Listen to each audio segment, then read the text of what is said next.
My husband confessed to an affair, and when I started packing, he panicked and said, "Wait, this was just a test to see if you'd fight for our marriage." I looked at him and replied, "Congratulations, you just tested your way into a divorce." He then spent 3 hours explaining how other husbands told him that affairs make wives appreciate what they have, but I told him I was not falling for his tactics. I'm Natalie, a 29-year-old physical therapist, and until 3 weeks ago I thought I had a strong marriage with my husband Connor, a 32-year-old insurance adjuster. We'd been together for 6 years, married for 3, and I genuinely believed we were partners who trusted and respected each other. Connor had always been the type of man who claimed to value honesty and communication, often talking about how important it was for couples to be real with each other about their needs and expectations. Our relationship had always seemed solid to me.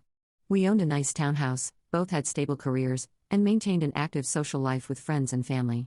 We traveled together regularly, shared household responsibilities fairly, and generally seemed compatible in all the important ways. If anything, I thought we'd grown more comfortable and secure with each other over time, which I viewed as a positive development in our marriage. The first sign something was wrong came about 4 months ago when Connor started spending more time with his coworkers after work. He'd always been social, but suddenly he was staying out until late hours for team building events and weekend activities I wasn't invited to. When I asked about these gatherings, he'd be vague about who attended or what they did, just saying it was work stuff that would bore me. Around the same time, Connor began making strange comments about our relationship that felt like subtle criticisms disguised as observations.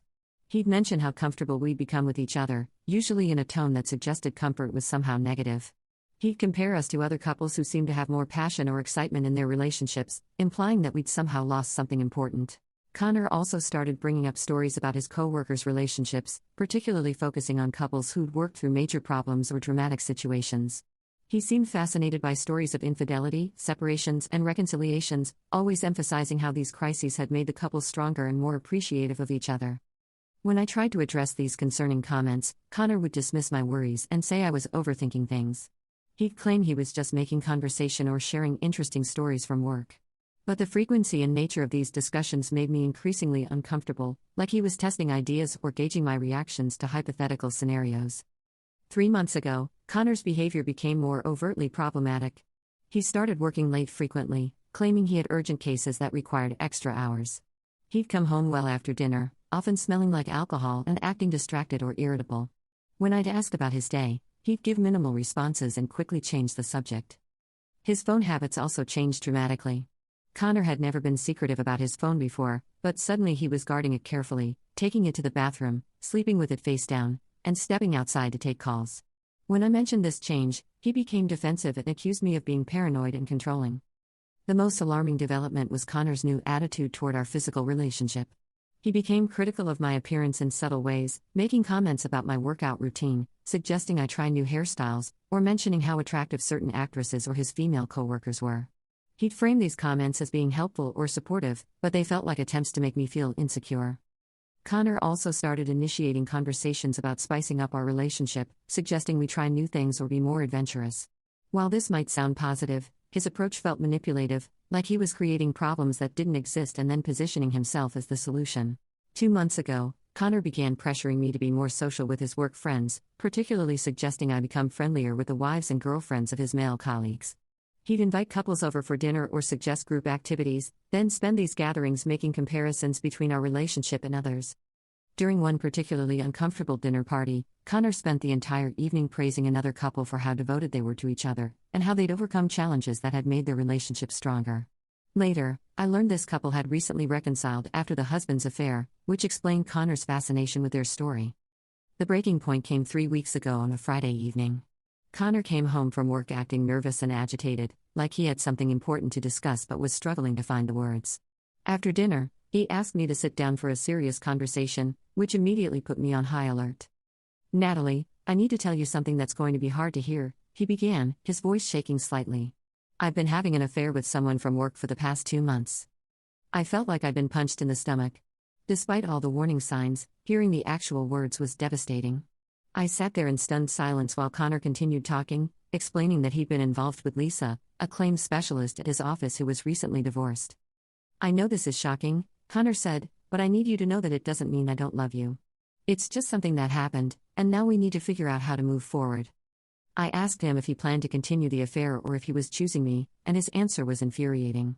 Connor said he wanted to work on our marriage but that Lisa had helped him realize what was missing in our relationship.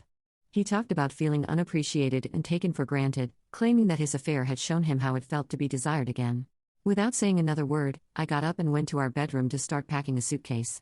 I wasn't thinking clearly about long-term plans, I just knew I couldn't stay in the house with someone who'd betrayed me so completely and then tried to blame me for his choices. Connor followed me upstairs, panic evident in his voice. "Wait, Natalie, where are you going? We need to talk about this." "There's nothing to talk about," I replied, continuing to pack. "You made your choice when you decided to have an affair." That's when Connor said something that completely changed everything. "No, wait, you don't understand. This was just a test to see if you'd fight for our marriage." I stopped packing and stared at him. "What did you just say?" Connor's face was flushed, and he was speaking rapidly, like he was trying to convince himself as much as me. "The affair, it wasn't real, not in the way you think. It was a test to see how much you really cared about us, about our marriage." I sat down on the bed, trying to process what he was telling me. "You had an affair to test me?" "Some of the guys at work told me that wives get too comfortable in marriage and stop appreciating their husbands," Connor explained. "They said that sometimes you have to create a crisis to remind them what they could lose. It makes the relationship stronger." I couldn't believe what I was hearing. "So you deliberately cheated on me as some kind of psychological experiment?" Connor nodded eagerly, like he thought I was finally understanding his logic. "Exactly. And look, it worked. You're upset, which proves you care about our marriage. Now we can work through this and come out stronger on the other side." I stood up and continued packing, my hands shaking with rage. "Connor, you just told me you betrayed our marriage as a test. How exactly is that supposed to make me want to fight for you?" "Because now you know what it would feel like to lose me," he said, genuinely seeming to believe this made sense. "You've been taking our relationship for granted, and this showed you that other women find me attractive and desirable." I looked at my husband, this man I thought I knew, and realized I was married to a stranger. "You think I should be grateful that you cheated on me because it proves other women want you?" "Not grateful," Connor backtracked, "but more aware of what you have. More appreciative. The guys at work said their wives became much more attentive and affectionate after going through something like this." That's when I told him I'd already seen a lawyer. 2 weeks earlier, when Connor's suspicious behavior had become undeniable, I'd consulted with a divorce attorney to understand my options. I'd been hoping I was wrong about the affair, but I'd wanted to be prepared for the worst-case scenario. Connor's face went white. "You already talked to a lawyer? But you didn't even know about Lisa then." "I knew something was wrong," I said. "I just didn't know you were stupid enough to call adultery a relationship test." I showed Connor the divorce papers I'd had drawn up, which were sitting in my nightstand drawer. His test had actually clarified my feelings perfectly. I didn't want to be married to someone who would manipulate and betray me under the guise of improving our relationship. Connor spent the next 3 hours trying to convince me that his affair was actually evidence of how much he loved me and wanted our marriage to work. He explained that his coworkers had convinced him that comfortable relationships were dying relationships, and that introducing some drama and competition would reignite the spark between us. "Lisa doesn't mean anything to me," he insisted. "She was just a tool to help our marriage. Now that you know how it feels to almost lose me, we can be stronger than ever." I told Connor that his test had indeed taught me something important. I'd rather be alone than married to someone who would betray me and then try to convince me it was for my own good. Update 1. It's been 2 weeks since I served Connor with divorce papers, and his reaction has been exactly what I expected from someone capable of justifying an affair as a relationship improvement strategy. Initially, he was confident that I'd change my mind once I calmed down and really thought about what I was giving up.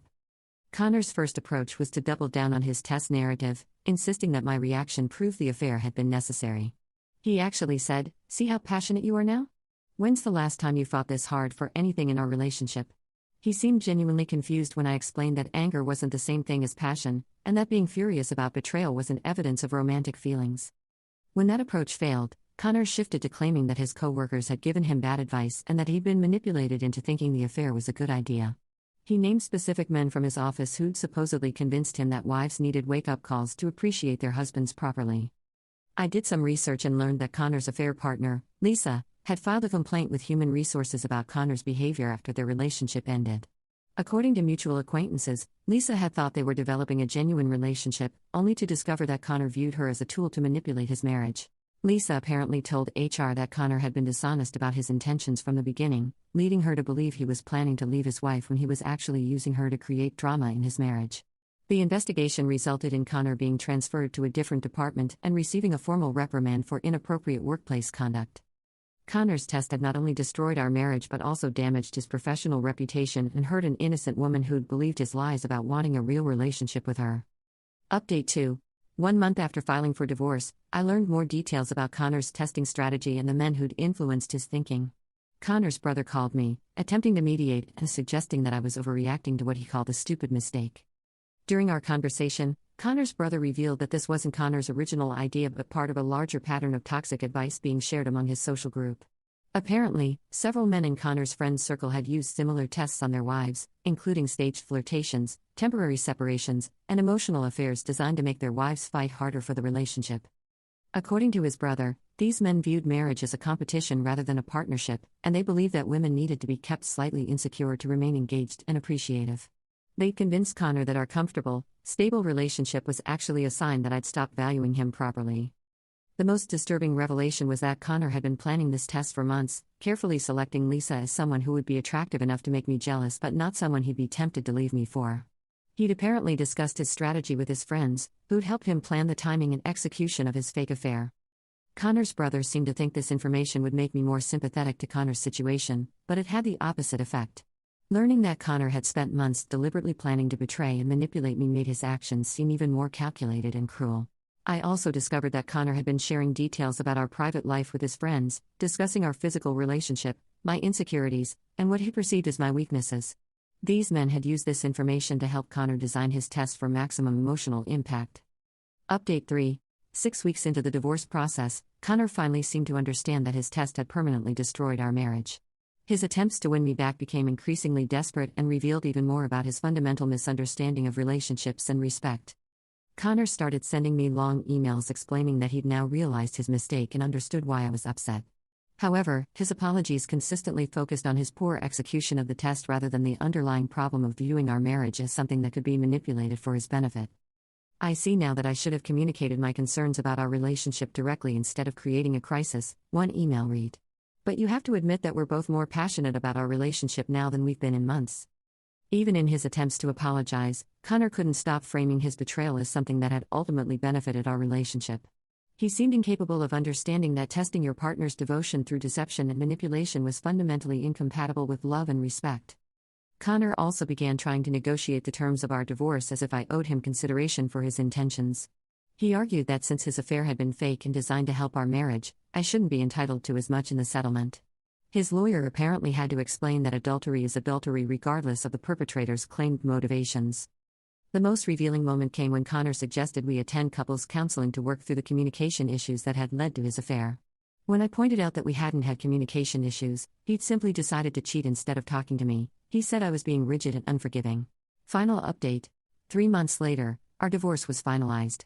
Connor never stopped believing that his affair had been a reasonable response to what he perceived as problems in our marriage, even though he couldn't articulate what those problems had actually been. I learned through mutual friends that Connor had started dating again immediately after our divorce was final, apparently having learned nothing from the experience. His new girlfriend was reportedly unaware of the circumstances surrounding our divorce, and Connor was telling people that we'd grown apart due to compatibility issues. Lisa, Connor's affair partner, had transferred to a different company after the HR investigation. According to workplace gossip, she'd been genuinely traumatized by discovering that Connor had used her as a prop in his marriage manipulation scheme. She'd apparently trusted Connor when he told her he was planning to leave me, only to learn that she'd been an unwitting participant in his test. The men who'd encouraged Connor's affair strategy were apparently applying similar tactics in their own relationships with predictably destructive results.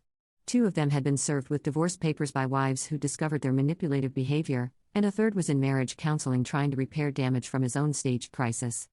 Looking back, I'm grateful that Connor's test revealed his true character before we had children or became more financially entangled. His willingness to betray me and then frame that betrayal as evidence of his love showed me that I've been married to someone who viewed manipulation as a legitimate relationship tool.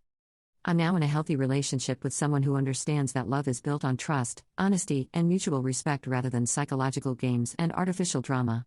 The contrast between my current partner's straightforward communication and Connor's manipulative approach has shown me what I was actually missing in my marriage, not passion or excitement, but basic human decency.